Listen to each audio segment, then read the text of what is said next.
Hey everyone, this is Mr. Everything, and in this video I wanted to do a walk around an in-depth tour of my 2012 Impala. It's the LTZ. I mean, it's a fairly common car, but just to show off some of the mods I did, which aren't really like performance mods, but just a few things, maybe inspiration for someone else. Or I'd imagine these cars are starting to get a little rough in shape. I think these are the 8th gen. And then they had the last gen afterward. So these are getting a little, I mean, they're kind of dated looking, but I don't know, it's a pretty nice car, probably the nicest one I've ever bought. And where I lucked out was it wasn't driven in the winter. And living in Pennsylvania, the rust can be quite an issue. That's why I had to get rid of my previous car, which was still low mileage. And I think really what makes the LTZ, or the 18-inch aluminum spoked wheels, are pretty nice. And I like spoilers, so when you get one from the factory, and it's pretty tasteful, it's not like crazy. And this car was owned by a farmer, so it was like completely filthy. It took me like over a month just after work and on weekends to clean it up. But after quite a bit of cleanup, I think I have everything about as good as I can get it. And to me, it's always worth putting it in, all the work the first time, and then usually for me the rest of the life of the car, just some yearly or twice a year maintenance kind of keeps it good looking. So again, the LTZ, you have some different things. You do have keyless, but then you also have a remote start with the fob. And since it's like ridiculously hot out today, I think I will let it run a little bit to cool it off inside. Go back to unlocking the doors. And again, this LTZ model has all leather.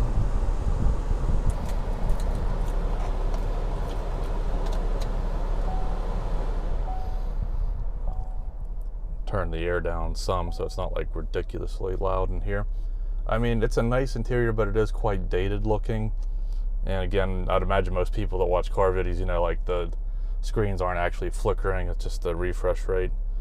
So I'm at 51,000 miles.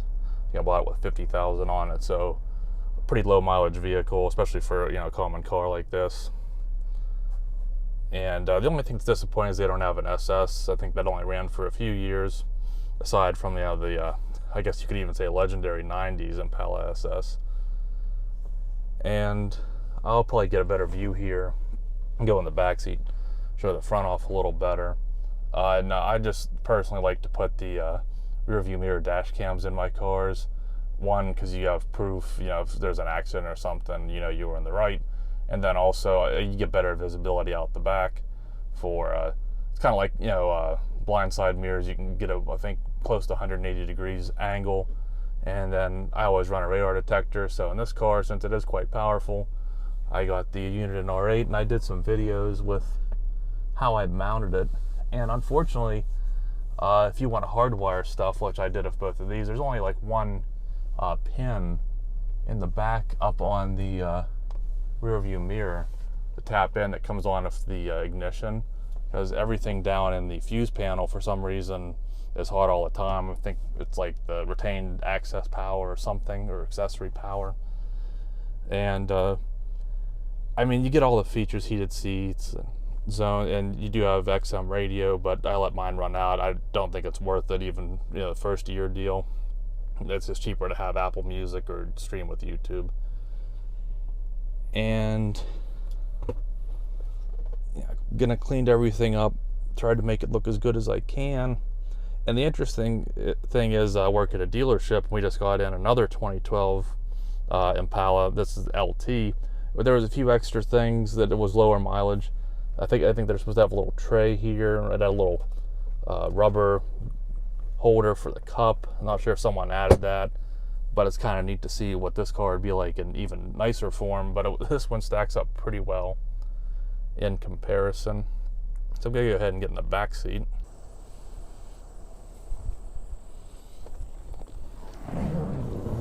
And much like the Grand Marquis and Crown Victorias that I'm used to, the back seat looks nice, but I mean, it's pretty small. I mean, I'm 6'2", and I mean, I have the seat nice and far back because I'm going to go for comfort up front. But you can see, I think it's a pretty decent looking setup up here. You know, it's all black. I like the faux wood trim, but I mean, it looks okay, but it does look a little cheap too, just because it's so glossy. And I added a steering wheel cover. I went with the old school lace-on ones, and I kind of like the look of it. I mean, I could go either way with it, but my wheel wasn't too worn, but it did have some wear spots, and then it had a couple of deep scratches in it. And I'm not going to put the cheap Walmart slip-on ones over it. And back when I had a Dodge Stealth, I ran one of these. Now, this was an AutoZone brand, and before I ran a Superior. And I noticed with this one, it's already torn at the bottom. I'm not sure if just the stretching ripped those holes open, or if it was something that on my belt caught it. But I remember also, like, years ago, you could get the Superiors in different widths, because you can see mine's there's a little bit of a gap there. It's not wide enough. So I don't know if I want to change that, put another one on, or, I mean, the best way to do it would be to get the kind you actually have to thread on. But I've done that before, and it takes hours, so I'm not really looking forward to doing that. And I also blacked out the sticker on the logo. Just to me, it looks better all black in this car. Now, there's a guy on eBay, if anyone's interested, I can leave a link or something to his store, that he does a lot of decals and custom little badges for on the steering wheel. So that worked out real nice, and they're affordable and they're well made. And I keep my, obviously when I'm not filming, I keep the Covercraft sunshade in the window. Not much going on in the back. And you do have a sunroof. I switched all my LED or lights over to LED. It's cheap and it works. Yeah, I didn't have any issues with flickering or, like, say on the dash, saying the lights are out or anything. And not the greatest rear visibility, but again, if that rear dash cam, that helped a lot. But it's pretty uncomfortable in the back, so I'm getting out of here. I did put all WeatherTech floor liners in. Again, being that the carpet was so filthy, and I extracted it and swept it, and it still had like sand in it and dirt, and it was a little stained just from constantly extracting it. I put those in, and it improved the look, but it is quite pricey to go WeatherTech all the way around.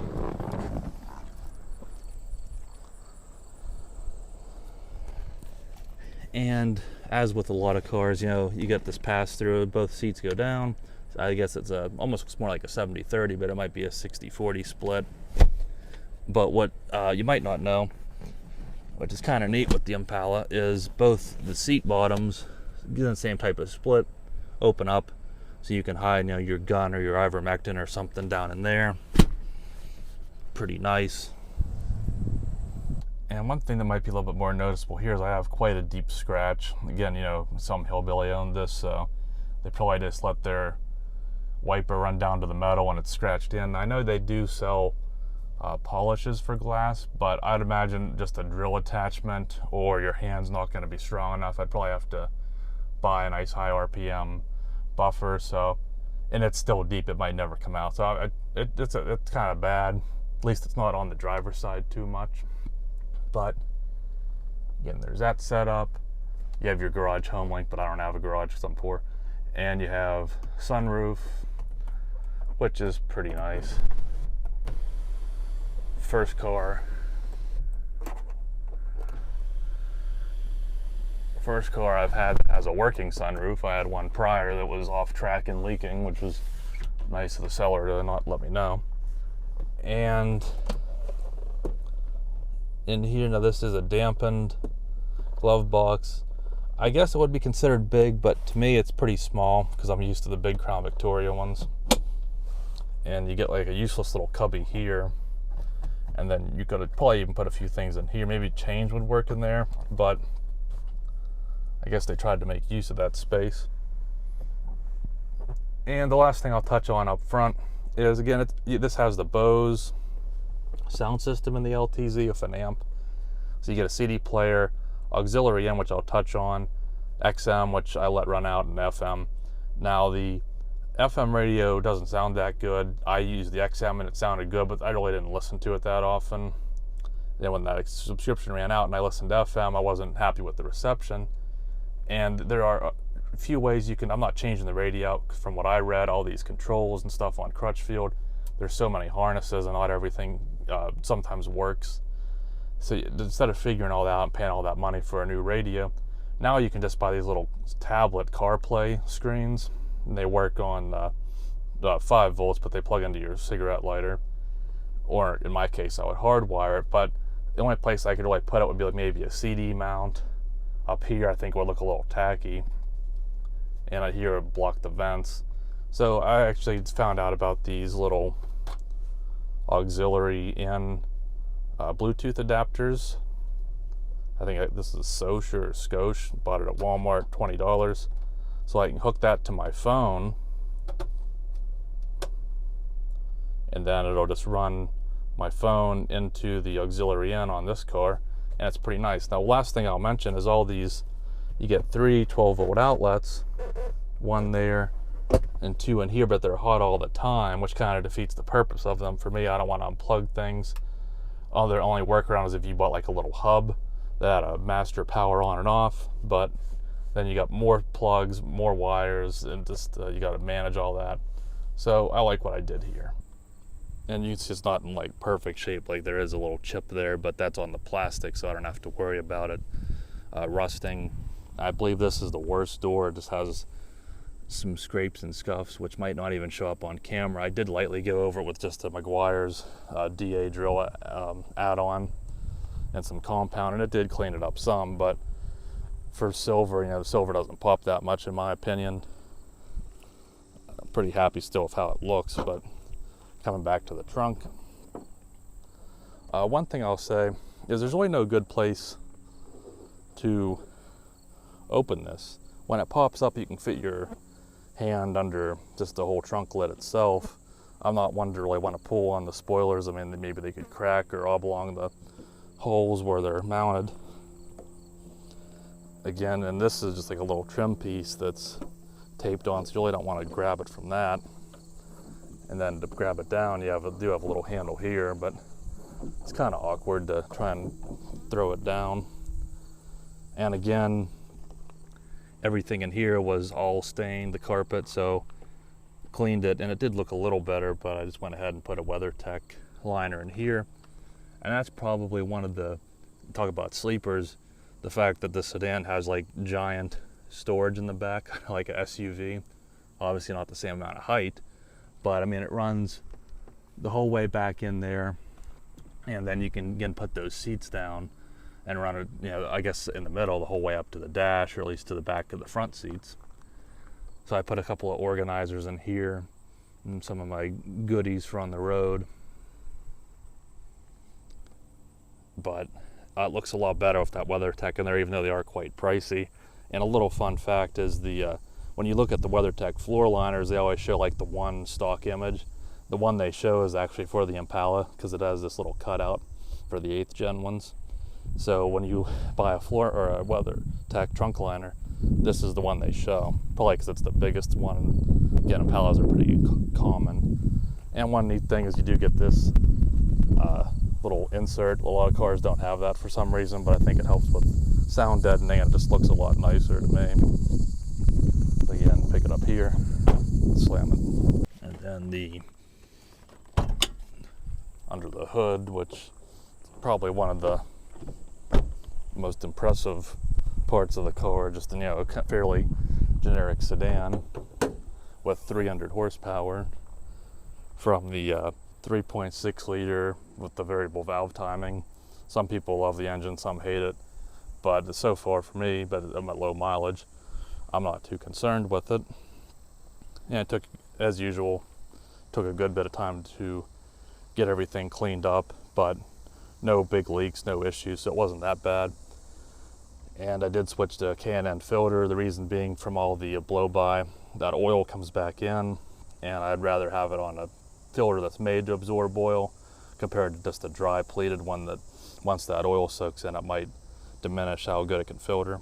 And even though it is like a fairly nice engine, I mean, they're kind of basic. I think they're in a lot of GM vehicles. And the only real modification I did was I added a catch can. This is an Elite Engineering, which is one of the better ones to get.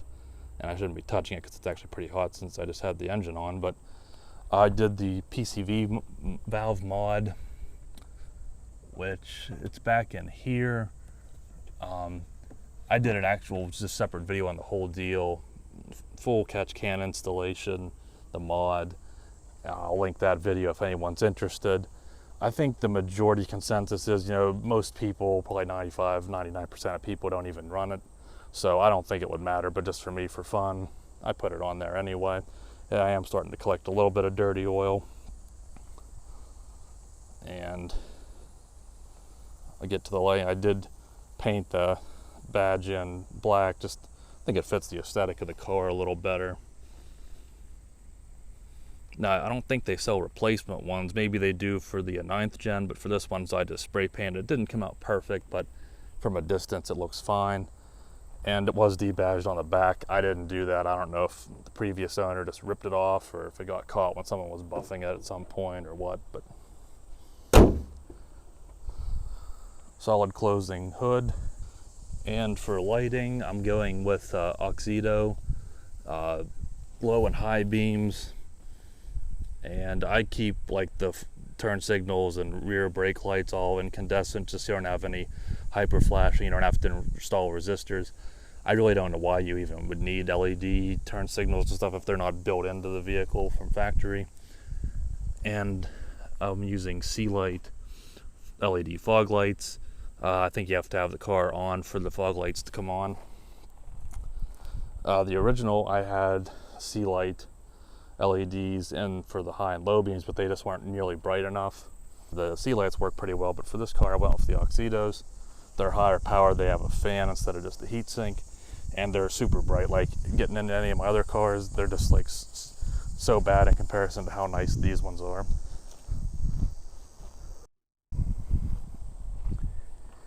And I did put LEDs in for the reverse lights, just so it lights up a little bit more. And any type of light you have with the rear dash cam, it really helps. Almost looks like daylight in the rear when you're backing up. And they're not on because I'm not in reverse. And you can't really see the tail just because it's so bright out. Now for fun, I guess I could do a start and a little bit of an exhaust clip, but this car has a 3,000 RPM rev limiter, so it doesn't sound too crazy. And I'm just running all stock because where I'm at, you know, the exhaust rust out in a few years in the snow anyway, so I'll have to get one someday probably if the rest of the car stays reliable. So for now I'm just going to live with the stock. It is dual exhaust. Might be able to hear the kind of whistling sound of the K&N air intake. But yeah, nothing crazy. It's pretty quiet. I mean, the engine itself has a decent note to it. A little bit throaty, I guess, for a V6. Because most are so tame.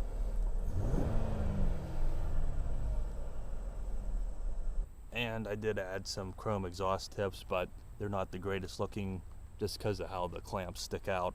Now, I could switch to just like a worm clamp or something, or I could go weld on, but I really don't want to do weld ons. But for $14 a piece, I mean, I'm surprised how well they hold up. They've held up on my other cars, so I kind of just put up with it.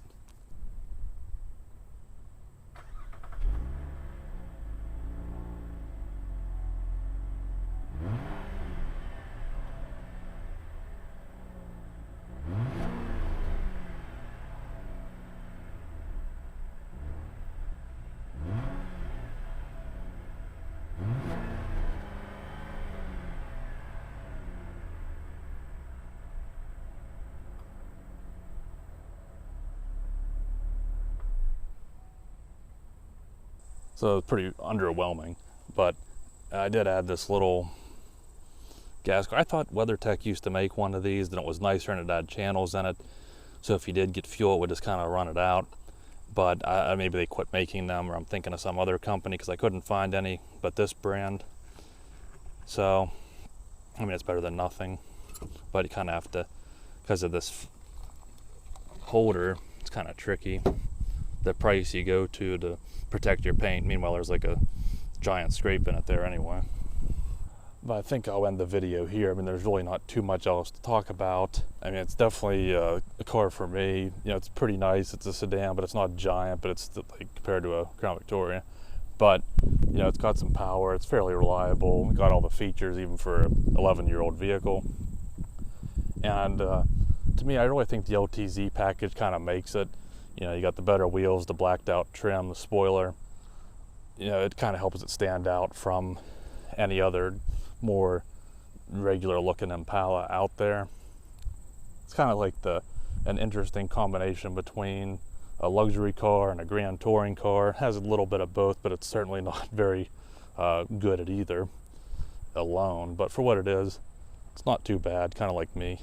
So not too much to show on it, but I just wanted to do that mostly because, you don't know, maybe we'll have a spontaneous wildfire or a train derailment and this car will get ruined. So while I still have it nice, I wanted to make a little video on it. And if there's anything else I can show or any accessories I add to it that might be worthwhile, I could make a video if you have any questions, but I'll leave it there. Thanks for watching, and you'll see me in the next one, or when I can save up enough money in the piggy bank to get another car.